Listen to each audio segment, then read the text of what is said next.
Mikey के कर्म। एक भाई और एक बहन की सबसे बड़ी बहन नेहा। नेहा के पिता जब काम पर जाते हैं तो उनके बाद इन सभी का सिर्फ एक ही काम हुआ करता था, बैठो और सारे खानदान की पंचायत करो।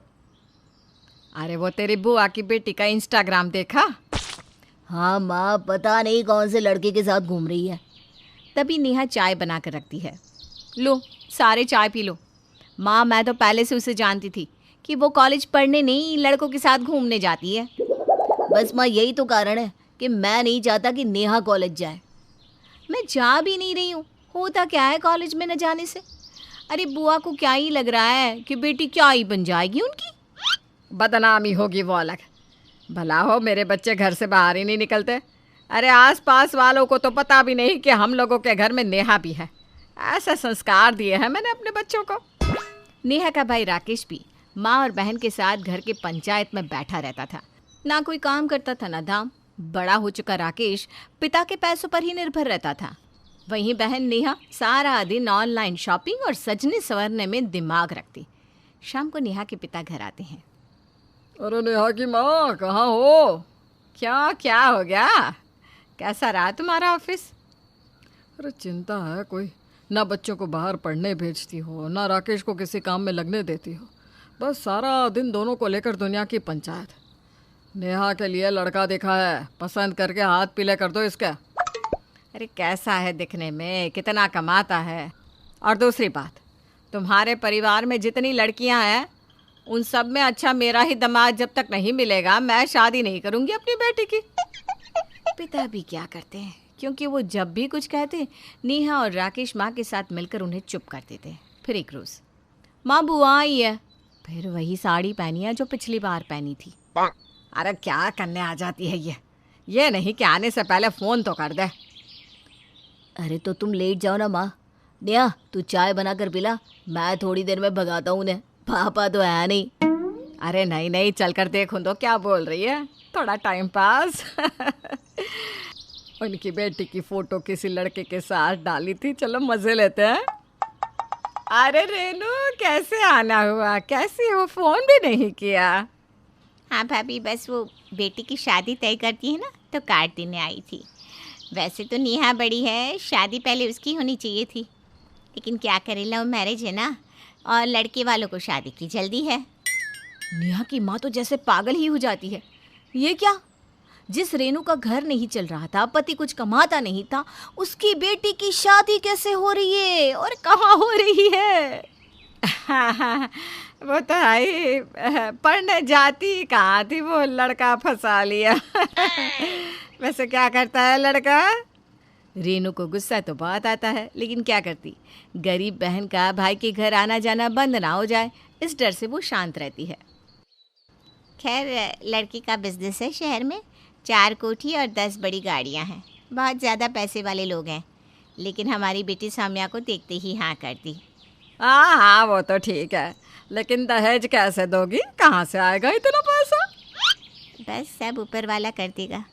वो क्या है ना, उनकी तो कुछ मांग है ही नहीं, बस चाहते हैं कि बारातियों को अच्छे से खिला पिला दे।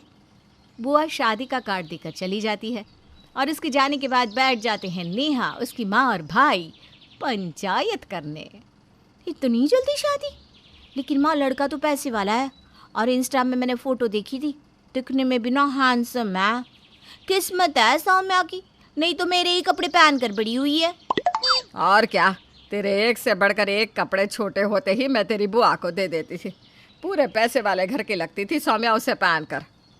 हाँ, वही देखकर लड़के ने सोचा होगा कि पैसे वाले घर की लड़की है। लेकिन अब पता चल रहा होगा ना, फक्कड़ हो गया है, क्यों नेहा? हाँ बिल्कुल, और अब किया भी क्या जा सकता है, प्यार हो गया होगा। सौम्या का तो काम निकल गया ना मेरे कपड़ों से। माँ, तू ना मेरे लिए भी ऐसा ही लड़का देखना। अब मैं तो सौम्या की तरह आवारा हूँ नहीं जो लड़कों को फंसाती रहूँ। नेहा की माँ का तो अब खून खौल जाता है कि वो तो आराम से बैठी घर में पंचायत कर रही है और बाहर देखो लोग शादी ब्याह रचा रहे, वो भी वो ननद जिसके घर कभी खाने के भी लाले पड़े थे। ननद के जाते ही नेहा की माँ तैयार होने लग जाती है। अरे माँ, कहाँ चली? तेरी शादी के लिए लड़के वाले के घर। कौन सा लड़का? अचानक क्या ही हो गया माँ? और हाँ, लड़का देख भी रही हो तो स्नेहा के पति से ज़्यादा पैसे वाला होना चाहिए बस। अरे वही तो देख रही हूँ, पिछले 4 साल से तुझे तो कोई लड़का अच्छा ही नहीं लगता। किसी का कुछ खराब तो किसी का कुछ। हाँ तो किसी से भी शादी कर लूँ क्या? अब देख लिया ना स्नेहा का होने वाला पति कैसा है, बस अब उससे अच्छा देखना। शाम को पिता आते हैं। अरे मेरी भांजी की शादी तय हो गई। सुनती हो, स्नेहा बिटिया को ना खूब अच्छा लड़का मिला है। बहुत दुख देखा है रेनू ने, अब उसके दिन फिर रहे हैं। हाँ, लव मैरिज कर रही है। हमारे घर की बेटियां तो कम से कम घर के अंदर ही रहती है। उन लोगों को कोई मतलब है क्या कि समाज क्या कहेगा? अरे क्या करना है समाज को? तुम जैसे लोग ही पंचायत करते हो, वरना किसी को किसी की नहीं पड़ी। अगर रेनू भी तुम्हारे जैसी होती और बेटी को पढ़ाती लिखाती नहीं तो वो भी कहीं ऐसे ही बैठी होती। अब छोड़ो वो सब और शादी की तैयारी करो। अरे काहे की तैयारी? मेरे पास पैसा नहीं है अब तुम्हारी बहन के लिए, समझे? सारी जिंदगी यहीं से जाता रहा है, और वैसे भी कर रही है ना बड़े घर में शादी, तो अपने बल पर करे, नहीं तो रहने दे। कर दे अपनी औकात वाले लड़के से शादी। अब हम भी तो नेहा के लिए लड़का देख रहे हैं।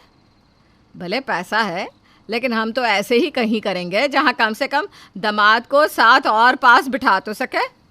पिता परेशान हो जाता है कि क्या सोच लेकर नेहा की माँ काम कर रही है। वहीं नेहा की माँ को अब किसी भी तरह नेहा के हाथ पीले करने की चिंता हो जाती है। साथ ही वो ये भी नहीं चाहती थी कि उसकी ननद का दामाद उसके दामाद से अच्छा है। लेकिन कहते हैं ना, भाग्य। 2 साल बाद भाग्यवान, स्नेहा को बेटा हुआ है, कल चलेंगे उसे देखने। नहीं, मैं नहीं जाऊंगी, दूर है स्नेहा का घर। वैसे भी मुझे अच्छा नहीं लगता ऐसे लोगों के घर जाना जो इतनी चालाकी करे। हम जैसे सीधे साधे लोगों के लिए ऐसे लोगों से दूर रहना ही ठीक है। अरे क्या कर दिया मेरी भांजी ने अब? और नहीं तो क्या, लव मैरिज, अमीर लड़का फंसाकर शादी, और यह देखो बेटा भी कर दिया जल्दी से। कहीं अमीर लोग निकाल ना दे घर से। खैर, जो जलता है, जिससे कुड़न है, वो कुड़ते ही रह जाते हैं, और ज़माना अपनी चाल चलता ही रहता है। नेहा के परिवार के केस में भी यही हो रहा था। खैर, नेहा की माँ और पिता स्नेहा के घर आते हैं। अरे मामा जी, आइए आइए। स्नेहा की सास भी उन लोगों से बहुत अच्छे से मिलती है। स्नेहा तो हमेशा आप लोगों के बारे में बात करती है, मामा को बहुत मानती है स्नेहा। हाँ, इन लोगों के बहुत काम आए हैं ना हम लोग। वो क्या है ना, हम लोगों ने ही इन लोगों को गरीबी से निकाला है, वरना आज इतने बड़े घर की ये मालकिन बनकर नहीं बैठी होती। स्नेहा को मामी की बात का बुरा लगता है, लेकिन स्नेहा की सास एक बहुत ही समझदार महिला थी। बिल्कुल सही कहा, मेरे भाई ने भी मेरा बहुत साथ दिया था। अब भाई बहन के लिए नहीं करेगा तो किसके लिए खड़ा होगा? फिर स्नेहा जैसी बहू ईश्वर सबको दे। स्नेहा, नौकरों को बोलो कि मामा जी के लिए कुछ खाने को लाए। अच्छा, आप लोग बात करिए, आज मेरी किटी है, टाइम हो गया है तो मुझे चलना होगा। सास चली जाती है। उसके जाने के बाद स्नेहा, मामा जी, नेहा के लिए कोई लड़का मिला? और राकेश भैया कहाँ नौकरी कर रहे हैं आप? मामा कुछ कहता कि मामी ही बोल पड़ती है। वो क्या है ना, वो तुम्हारे जैसी नहीं है, क्या खुद ही लड़का फंसा लो। वो तो घर में रहने वाली लड़की है, सीधी सादी सी। मामा को मामी की बात पर गुस्सा आता है, लेकिन धीरे से। स्नेहा, हमें बहुत गर्व है तुम पर, तुम बहुत अच्छे से ससुराल को संभाल रही हो। नहीं बेटा, नेहा को तो अंबानी परिवार की बहू बनना है ना, और राकेश को तो घर बैठे रोटी मिल रही है, तो वो क्यों ही नौकरी करेगा। अच्छा बेटा, अब इजाज़त दो। नेहा के माता पिता वहाँ से चले जाते हैं, लेकिन आगे नेहा के परिवार के साथ क्या होता है, ये जानने के लिए देखना होगा मायके के कर्म का अगला एपिसोड।